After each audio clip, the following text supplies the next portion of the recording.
Friends எல்லாம் எப்படி இருக்கீங்க? நல்லா இருக்கீங்களா? இங்கே பார்த்தீங்களா, கொல்லைக்கு வந்தேன். என்னை குறுக்குறுன்னு பார்த்துக்கிட்டு இருக்கு. இந்த பாருங்க, இந்த ஒரு ஆந்தை தானே இது? ஆந்தையா? கழுகு காலில் என்ன வச்சிருக்கு தெரியுமா? ஏதோ ஒரு உணவு காலில் வச்சிருக்கு, அமுக்கி பிடிச்சி வச்சிருக்கு. அநேகமாக கோழியா இல்லை மீனான்னு தெரியல. காலில் வச்சுக்கிட்டு என்ன குறுக்குறுன்னு பார்க்குது இந்த கழுகு. ஓய், என்ன வேணும்? என் கண்ணை கொத்த போறியா? இவ்வளோ ஆக்ரோஷமா பாக்குற? உன்னை பார்த்தாவே பகரங்கமா இருக்கு. ஓய், காதல் ஒழுகுதா உனக்கு?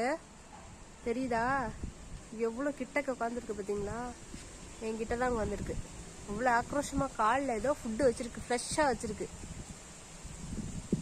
அடிப்போமா? அடிக்கலாம் கூடாது. இதை நல்லா க்யூட்டாக இருக்கு. எப்படி பார்க்குது பாருங்க. இவ்வளோ க்ளோஸ்அப்பில் நான் இதை பார்த்ததே இல்லை. நான் இப்போ தான் பார்க்குறேன். இவ்வளோ க்ளோஸ்அப்பில் இப்போ தான் பார்க்குறேன். ஓய்.